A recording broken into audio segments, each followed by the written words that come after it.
नमस्कार, 8 बजे की खबरों में आपका बहुत बहुत स्वागत है। मैं हूं अमृता राय। सबसे पहले दिन भर की सुर्खियों पर एक निगाह डालते हैं। विदेशों में कालाधन रखने वाले 627 लोगों की सूची केंद्र सरकार ने सुप्रीम कोर्ट को सौंपी। एसआईटी को 30 नवंबर तक स्टेटस रिपोर्ट देने का निर्देश। दिल्ली में सरकार गठन की कवायद शुरू। राजनीतिक दलों से मुलाकात कर संभावनाएं तलाशेंगे उपराज्यपाल। महाराष्ट्र में बीजेपी के साथ सरकार में शामिल होने पर उद्धव ठाकरे करेंगे फैसला। शिवसेना नेताओं की बैठक में बनी राय। गंगा में प्रदूषण पर सुप्रीम कोर्ट ने केंद्र और राज्यों के प्रदूषण बोर्डों को लगाई फटकार। नेशनल ग्रीन ट्राइब्यूनल को कार्रवाई का आदेश। और देश भर में धूमधाम से मनाया जा रहा है सूर्य की उपासना का पर्व छठ। प्रधानमंत्री नरेंद्र मोदी ने लोगों को दी बधाई। और आइए देखते हैं आज की पहली खबर। कालाधन के मामले में सुप्रीम कोर्ट के सख्त रवैये के बाद केंद्र सरकार ने विदेशी बैंकों में खाता धारकों के नामों की सूची आज सौंप दी। इस सूची में 627 लोगों के नाम शामिल हैं। सुप्रीम कोर्ट ने एसआईटी से 30 नवंबर तक इस बारे में स्टेटस रिपोर्ट देने के लिए भी कहा है। सुप्रीम कोर्ट की फटकार के बाद केंद्र ने बुधवार को 627 खाता धारकों की सूची सौंप दी।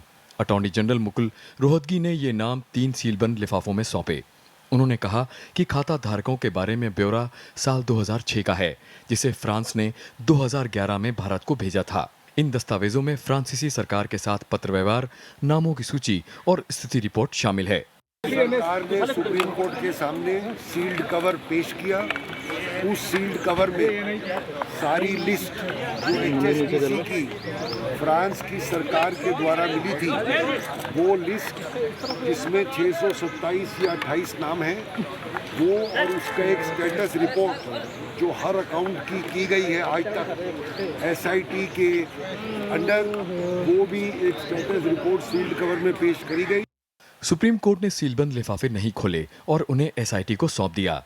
कोर्ट ने कहा कि सिर्फ एसआईटी के अध्यक्ष और उपाध्यक्ष ही खाता धारकों के नामों वाला सीलबंद लिफाफा खोल सकते हैं। याचिकाकर्ता राम जेठमलानी का आरोप है कि ये सूची कोर्ट के दबाव में दी गई है। बहुत अच्छा चेंज मानता हूं, मगर ये चेंज सरकार की नहीं है, सुप्रीम कोर्ट का ग्लोरी है। This is not a credit to the finance ministry और टू द अटॉर्नी जनरल। मंगलवार को केंद्रीय वित्त मंत्री अरुण जेटली ने कहा था कि सरकार को पूरी सूची कोर्ट को सौंपने में कोई दिक्कत नहीं है।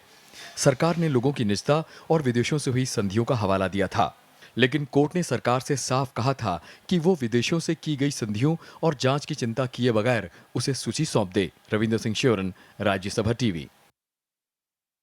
और कोर्ट के बाद आइए दिखाते हैं आपको राजनीतिक दलों की आज किस तरह की प्रतिक्रियाएं आती रही।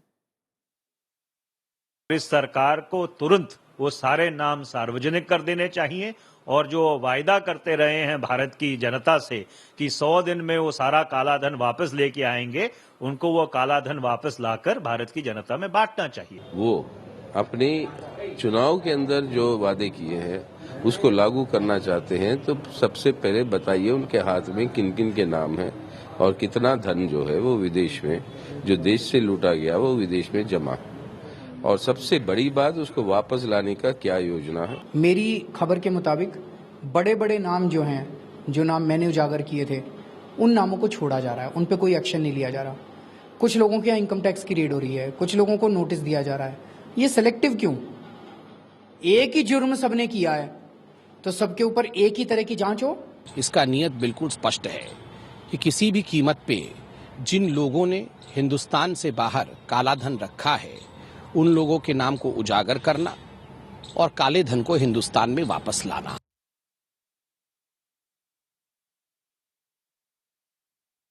और इस मसले पर बातचीत करने के लिए हमारे साथ हैं मशहूर वकील, सुप्रीम कोर्ट के अधिवक्ता KTS तुलसी साहब। बहुत बहुत स्वागत है आपका तुलसी साहब। आज जिस तरह से सुप्रीम कोर्ट का रुख रहा, नमस्कार। क्या अब हम ये माने कि सुप्रीम कोर्ट भी अब इस नतीजे पर पहुंच गया है कि बिना जांच के सभी विदेशी खाता धारकों के नाम नहीं उजागर किए जा सकते हैं? नहीं, मैं नहीं समझता हूं कि सुप्रीम कोर्ट इस नतीजे पे पहुंच गया है। सुप्रीम कोर्ट सिर्फ ये इस नतीजे पे पहुंच गया लगता है कि जो भी नाम आए हैं उनकी उनकी इन्वेस्टिगेशन हो, प्रोफेशनली इन्वेस्टिगेशन हो, और उनके ऊपर राजनीति ना की जाए और मजाक ना उड़ाया जाए, ना सुप्रीम कोर्ट के साथ मजाक उड़ाया जाए और ना ही जनता के साथ मजाक उड़ाया जाए कि आप कहें, वायदा तो ये करें कि हम सारा काला धन वापस ले आएंगे, और अब कहें कि अब इनके नाम जो हैं ये उजागर नहीं किए जा सकते क्योंकि डबल टैक्सेशन अवॉइडेंस एग्रीमेंट जो है उसके तहत कॉन्फिडेंशियलिटी क्लॉज है। मैं ये जानना चाहता हूँ बीजेपी के प्रवक्ता से या जो भी, कि पहली बार उन्होंने ये डबल टैक्सेशन अवॉइडेंस एग्रीमेंट कब पढ़ा? उन्होंने क्या ये इलेक्शन के बाद जब अपनी सरकार बन गई बीजेपी की तभी पढ़ा, या उन्होंने पहले पढ़ा, 1 साल पहले पढ़ा, या 2 साल पहले पढ़ा, या 3 साल पहले पढ़ा? नहीं, ये बात तो ठीक है, ये बात तो ठीक है तुलसी साहब, जो आप ये कह रहे हैं यही पुरानी सरकार भी कहती रही, यही नई सरकार भी कह रही है। राजनीतिक जो बहस है वो अलग जगह है, लेकिन आज हम उस पहलू पे बात कर रहे हैं जो लॉ ऑफ द लैंड में सही है और जो कानून के दायरे में आते हैं। बात ये है कि अगर डीएटी का मसला इतना गंभीर था कि नाम उजागर नहीं किए जा सकते थे, तो जो 3 लोगों के नाम उजागर किए गए, जो 3 लोगों का नाम देश के सामने आया, क्या उनकी प्राइवेसी भंग नहीं हुई? क्या उनके खिलाफ पूरी जांच हो चुकी है? बिल्कुल। और क्या ये खिलवाड़ किया जा रहा है? किस तरह से कि भाई 3 जो उनमें से जिसका एक का तो एनआरआई है और लेजिटिमेट अकाउंट था, और बिना इन्वेस्टिगेशन के अगर आपके पास 726 नाम हैं तो कितनी इन्वेस्टिगेशन हुई? आज स्टेटस रिपोर्ट दी गई है सुप्रीम कोर्ट को, वही स्टेटस रिपोर्ट जाएगी एसआईटी के पास, एसआईटी उसके बाद और इन्वेस्टिगेशन करेगी। मगर आप कुछ तो बताइए कि कहाँ से काला धन वापस आना है, किस किस का कितना कितना पैसा है। लेकिन वो तो सरकार की बात है, लेकिन सवाल ये है कि क्या अब ये जो गेंद है वो कोर्ट के पाले में है, सरकार के पाले में नहीं है तुलसी साहब। सवाल ये है कि अब जिस तरह से 627 लोगों की नामों की सूची सौंप दी गई है एसआईटी को, क्या हम उम्मीद कर सकते हैं कि आने वाले दिनों में एसआईटी की तरफ से जांच पूरी करके जल्द ही देश के सामने ये नाम उजागर हो पाएंगे? हम काला धन वापस आएगा उसकी बात बाद में कर लेंगे, पहले तो कम से कम लोगों को नाम तो पता चले। ये कब तक जांच पूरी हो सकेगी और किस तरह से जो सरकारी एजेंसियां हैं उनके सहयोग की जरूरत पड़ेगी एसआईटी को इस पूरी जांच करने में? अब ये तो निर्भर करता है कि कितनी निष्ठा के साथ की जाती है। कम से कम जिनके नाम पे सबसे ज्यादा धन है उनके केसेस पहले लिए जाएं और उसके बारे में ये जांच की जाए कि लेजिटिमेट अकाउंट्स हैं या इलेजिटिमेट हैं, और जिसके नाम पे अकाउंट है उसके पीछे कौन है, रियल बेनिफिशियरी कौन है, रियल डिपॉजिटर कौन है। और जब कुछ प्रिलिमिनरी जांच भारत में होगी तभी तो हम अब फर्दर इंफॉर्मेशन मांग सकते हैं फॉरेन कंट्रीज से। फॉरेन कंट्री भी हमारे साथ तभी कोऑपरेट करेंगे अगर हम ट्रीटी की उल्लंघना नहीं करेंगे। अगर हम ट्रीटी की उल्लंघना बार बार करते रहेंगे, जिस तरह से कि एक चुटकी लेते हुए कह दिया कि इसमें कांग्रेस को बहुत एम्बेरसमेंट भी हो सकती है, ये ऐसी तो बातें नहीं हैं जो मजाक उड़ाने वाली। ये तो सीरियस इन्वेस्टिगेशन होनी चाहिए प्रोफेशनल तरीके से। चुटकी लेना अलग बात है तुलसी साहब, लेकिन ये बात भी सच है कि नाम उन्होंने किसी का नहीं लिया था।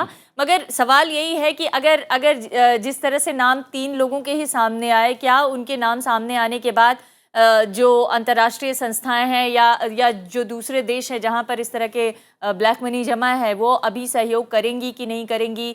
ये मामला कोर्ट में किस रूप में आगे चलेगा? सबसे बड़ा सवाल ये है कि एक नई सरकार आई है जिससे बहुत ज़्यादा उम्मीदें लोगों की जगी हैं कि संभव है कि लोगों के नाम उजागर हों, संभव है कि देश का काला धन जो विदेशों में जमा है वो वापस आए।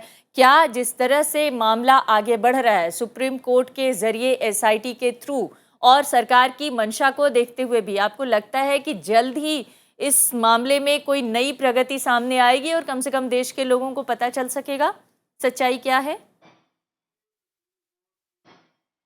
क्योंकि सुप्रीम कोर्ट इस इन्वेस्टिगेशन को मॉनिटर कर रहा है और क्योंकि एक एसआईटी जस्टिस शाह की अध्यक्षता में काम कर रही है, तो हमें पूरी उम्मीद है कि एक प्रोफेशनल इन्वेस्टिगेशन होगी। सरकार की मंशा क्या है ये तो साफ पता चलता है। जिस तरह से उन्होंने सुप्रीम कोर्ट को बोला कि इन नामों को उजागर नहीं करना चाहिए, उन्होंने बिल्कुल 180 डिग्री का टर्न ले लिया।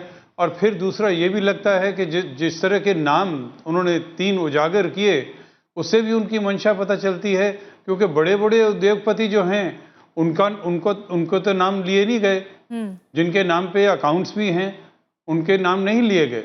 तो इसीलिए मंशा तो शायद सिर्फ राजनीति की है, मगर क्योंकि सुप्रीम कोर्ट के पास ये मामला है, जो सुप्रीम कोर्ट मॉनिटर कर रहा है इन्वेस्टिगेशन और एसआईटी इन्वेस्टिगेशन कर रही है, तो अब जो सरकार का दखल है वो इसमें कम होगा और प्रोफेशनल इन्वेस्टिगेशन होगी। इसकी हमें सरकार पूरी की उम्मीद आप है। कितनी सफलता मानते हैं तुलसी साहब, क्योंकि ये जो 627 नाम दिए गए हैं, दरअसल ये भी नाम आज के नहीं है, ये पुराने HSBC के जरिए जो आए हुए नाम थे या लीक हुए नाम थे, ये वो नाम है जो 2011 से लोगों को पता हैं। और ये भी कहा जा रहा है, मुकुल रोहतगी साहब ने संभवतः ये बयान भी दिया है कि ये नाम पहले ही एसआईटी को दिए जा चुके थे। तो फिर इसमें सरकार ने कहा अपनी तरफ से क्या एफर्ट दिखाया? सरकार की तो पूरी तरह से असफलता अभी तक नजर आ रही है जी। और ये भी बात है कि जब पिछली सरकार थी उसमें 2007 केसेस में मुकदमा चलाया गया और उसमें से 1000 से ज्यादा केसेस में सेटलमेंट भी हुआ जी, कन्विक्शन हुआ, सेटलमेंट हुआ और 900 करोड़ के करीब वापस आया पैसा। हाँ। वो उनसे रियलाइज किया गया। हाँ। पेनल्टी और सेटलमेंट प्रोसीडिंग्स के दौरान। हाँ। तो पहले तो मुकदमे चलते रहे। हाँ। अब इन्होंने कोई मुकदमा चलाया है या नहीं उसके बारे में कोई जानकारी नहीं है। ये आप बहुत अहम जानकारी दे रहे हैं तुलसी साहब की 2007 केसेस पुरानी सरकार ने डील किए, जिसमें से 1000 केसेस का सेटलमेंट भी हुआ, केसेस भी चले। लेकिन सवाल यह है कि क्या देश की जनता को यह सब कुछ नहीं जानना चाहिए कि वो कौन लोग हैं जिनके खिलाफ मामले चल रहे हैं? क्या ये पारदर्शी तरीके से नहीं हो सकता? क्योंकि जिस तरह से देश की जनता के अंदर उम्मीद जगाई गई काले धन को लेकर, क्या इसमें पारदर्शिता नहीं बरती जा सकती? क्या वाकई इंटरनेशनल ट्रीटीज हमारे देश के और हमारी जनता के जानने के लिए बाधा बन रहे हैं? ना, जनता के सामने ये बात रखी गई व्हाइट पेपर द्वारा। हाँ। ये मैं जो हवाला दे रहा हूँ ये व्हाइट पेपर में बाकायदा इसका उल्लेख है, व्हाइट पेपर द्वारा दी गई। अगर आप नामों को उजागर कर देंगे तो फिर आप आगे उनसे कुछ भी इंफॉर्मेशन लेने के हकदार नहीं रहेंगे, क्योंकि यूनिलेटरली ट्रीटी एक कानून होता है, it's a source of law. जो ट्रीटी को अगर आप यूनिलेटरली वायलेट करेंगे तो फिर उस ट्रीटी में वो इंफॉर्मेशन शेयरिंग बंद हो जाएगी और जो आप बाकी लोगों के खिलाफ कार्रवाई करना चाहते हैं वो नहीं हो पाएगी। यही यूपीए गवर्नमेंट कहती थी और उस वक्त एनडीए की जो ऑपोजिशन थी, एक बहुत ही संक्षेप में सवाल चाहूंगी मैं आपसे, क्योंकि हमारे पास वक्त की कमी है तुलसी साहब। अभी तो मामला सिर्फ यहाँ पे अटका हुआ है कि कितने लोगों के अकाउंट हैं, और ये सिर्फ एक HSBC बैंक के जरिए आई हुई खबर है। लेकिन दुनिया के तमाम देशों के साथ, 92 देशों के साथ हमारी ट्रीटीज हैं और तमाम दूसरे देशों में इस तरह के पैसे होंगे। क्या देश को कभी ये पता चल सकेगा कि दरअसल कितने लोग हैं जो ब्लैक मनी होल्डर्स हैं, दूसरे देशों में अपना खाता खोले हुए हैं, और क्या कभी उन खातों के पैसे देश में वापस आ सकेंगे? उसमें कितना वक्त लग सकेगा? संक्षेप में जवाब चाहूंगी आपसे। वक्त काफ़ी लग सकता है, मगर शुरुआत तो होनी चाहिए जी। और मेरे को ये पूरी उम्मीद है कि जस्टिस शाह इसमें जल्दी से जल्दी इंफॉर्मेशन ले सकेंगे और उसके बाद इन्वेस्टिगेशन किसी न किसी नतीजे पे पहुंच सकेगी, क्योंकि ये जो एसआईटी उनके अध्यक्षता में बनी है उसके ऊपर सारे देश की उम्मीद टिकी हुई है जी। और मेरे को पूरा विश्वास है कि कुछ न कुछ हमें ज़रूर देखने को मिलेगा। मगर इसमें 1 या 2 साल तो लग ही सकते हैं। बहुत बहुत धन्यवाद हमसे बातचीत करने के लिए केटीएस तुलसी साहब। केटीएस तुलसी सुप्रीम कोर्ट के वरिष्ठ अधिवक्ता हैं और राज्यसभा मेंबर भी हैं। उनका ये मानना है कि हो सकता है लंबा वक्त लगे, लेकिन ज़रूर देश के सामने वो नाम और स्थितियां स्पष्ट होंगी, क्योंकि पहल की गई है और ये पहल काफ़ी गंभीर मानी जा सकती है, क्योंकि सुप्रीम कोर्ट भी अपनी तरफ से इसमें एक एक्टिव भूमिका निभाता हुआ दिख रहा है। इसी के साथ इस पहली खबर में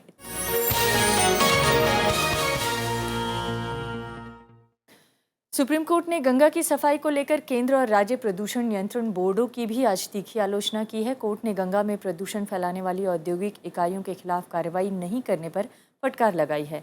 कोर्ट ने नेशनल ग्रीन ट्राइब्यूनल को प्रदूषण फैलाने वाली औद्योगिक इकाइयों के खिलाफ कार्रवाई और निगरानी करने का आदेश दिया है और हर 6 महीने में इस बारे में रिपोर्ट देने के लिए भी कहा है। गंगा नदी की सफाई को लेकर सुप्रीम कोर्ट का रुख सख्त है। कोर्ट ने प्रदूषण फैलाने वाली औद्योगिक इकाइयों के खिलाफ कार्रवाई में हो रही देरी पर बुधवार को नाराजगी जताई। कोर्ट ने प्रदूषण नियंत्रण बोर्डों से कहा कि उनका मामला पूरी तरह नाकामी और निराशा की कहानी है। जो प्रिंसिपल बेंच है वो हर 6 महीने में एक रिपोर्ट पेश करेगी सुप्रीम कोर्ट में।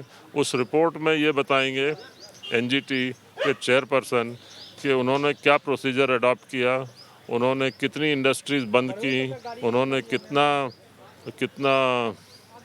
फाइन कलेक्ट किया, कितने लोगों को कंप्लाई कराया, ये सब बातें होंगी। सुप्रीम कोर्ट ने 3 सितंबर को भी केंद्र सरकार को फटकार लगाते हुए 3 हफ्ते के भीतर गंगा की सफाई के लिए चरणबद्ध योजना देने को कहा था।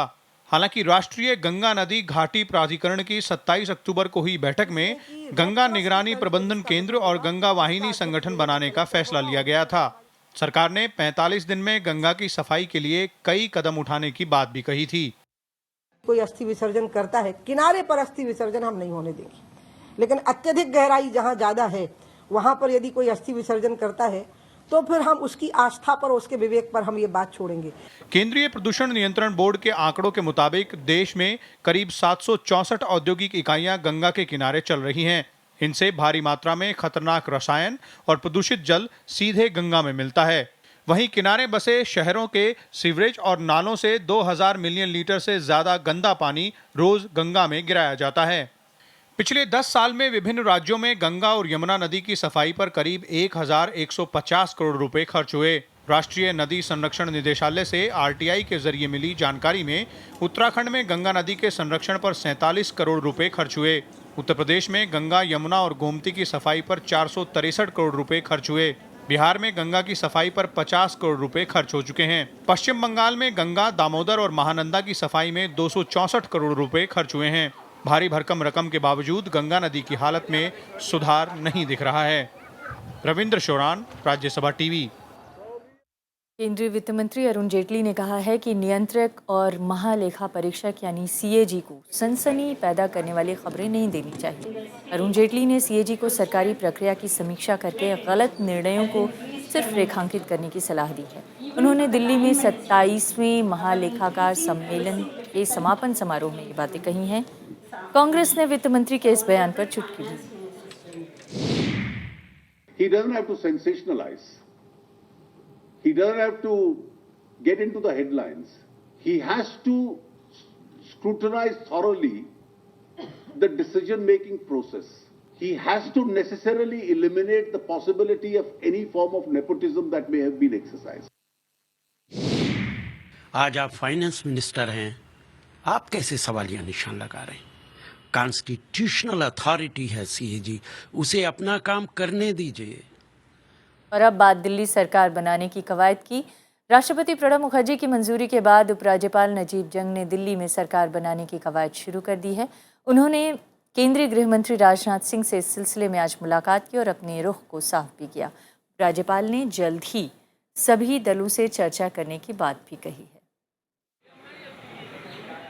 दिल्ली में सरकार के जल्द गठन के लिए उपराज्यपाल भवन की ओर से बुधवार को एक रिलीज जारी की गई। इस रिलीज में कहा गया है कि उपराज्यपाल नजीब जंग सभी राजनीतिक दलों के साथ मुलाकात कर अगले कुछ दिनों में सरकार बनाने की संभावना तलाशेंगे। उपराज्यपाल की ओर से मुलाकात के आश्वासन के बावजूद आम आदमी पार्टी उन पर पक्षपात का आरोप लगा रही है। वहीं कांग्रेस दिल्ली में जल्द चुनाव कराने पर जोर दे रही है। कांग्रेस ने तो पहले दिन से अपना स्टैंड क्लियर किया हुआ है कि भारतीय जनता पार्टी से हमारा कोई लेना देना हो नहीं सकता और किसी अन्य दल को हम सपोर्ट करेंगे। तो ऐसे में वो क्या बातचीत करना चाहते हैं मेरी समझ से परे है। मैं मांग करता हूं अजल जी साहब से, अगर आपकी नीयत साफ है तो आज आप शाम को मीटिंग बुलाइए सारी पार्टियों की और उसमें चर्चा कर लीजिए, जो भी आपको करना है, रात तक निर्णय ले लीजिए। राजधानी में फिर शुरू हुई सरकार गठन की कवायद के बावजूद बीजेपी चुप्पी साधे हुए है। जो भी स्थिति होगी दिल्ली की, उसके संदर्भ पर हम राजनीतिक दल हैं, जागरूक हैं, नज़र हमने बनाई हुई है, समय आने पर जवाब को निश्चित रूप से दें।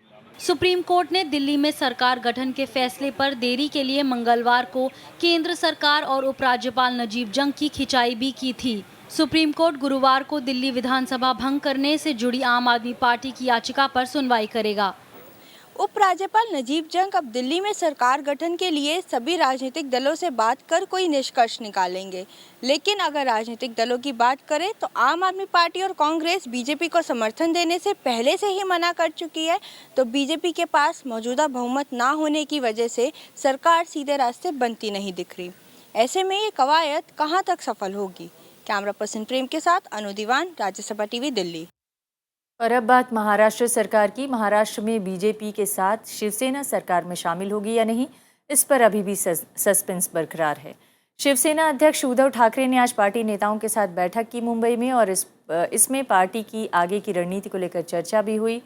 शिवसेना की प्रवक्ता नीलम गोऱ्हे ने बताया कि पार्टी में जो चर्चा हुई है उसमें सरकार में शामिल होने पर अंतिम फैसला केवल और केवल उद्धव ठाकरे ही लेंगे। दूसरी तरफ बीजेपी सूत्रों के मुताबिक वो ज़्यादा हड़बड़ी में नहीं लगती है। 31 अक्टूबर को शपथ ग्रहण समारोह के बाद ही बीजेपी शिवसेना से इस बारे में कोई चर्चा कर सकती है।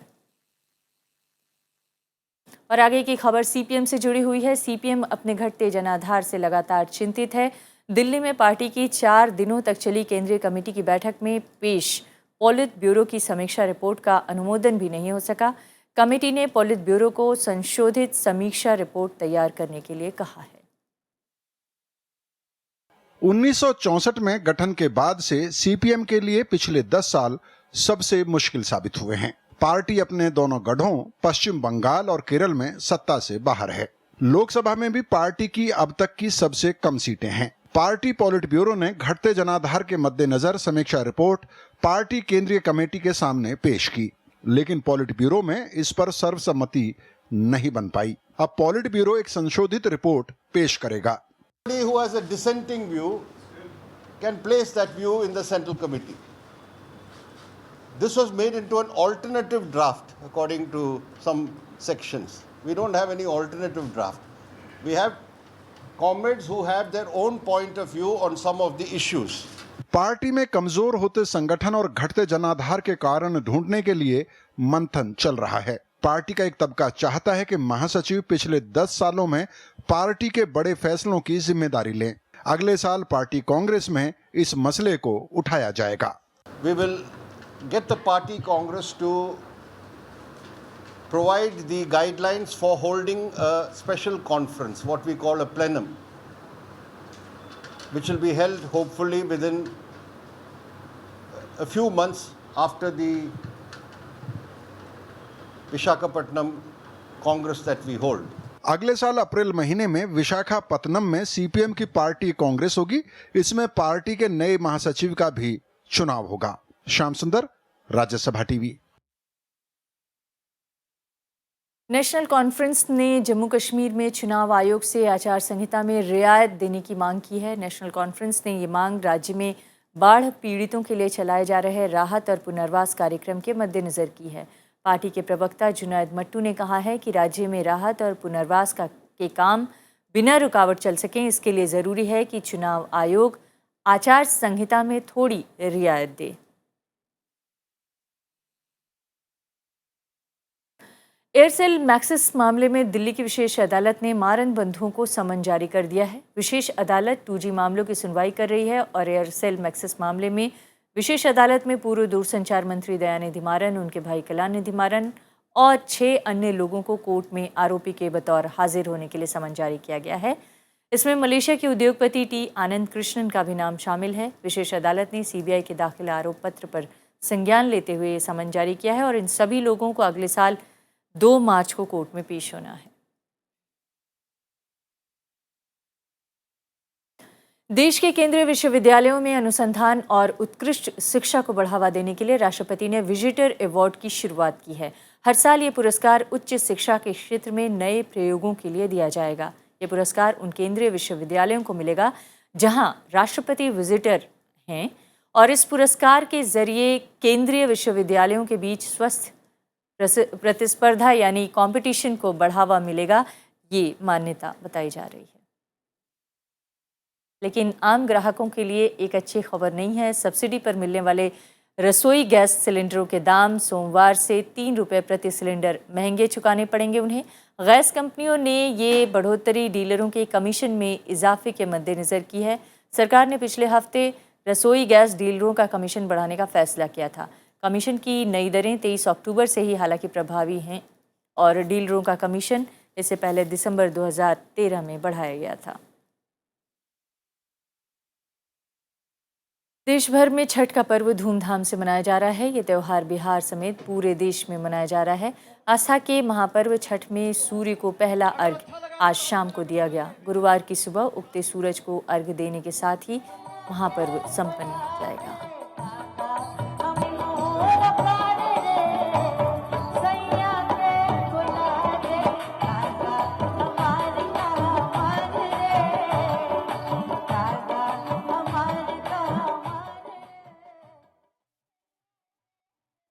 इस बुलेटिन में इतना ही। नमस्कार।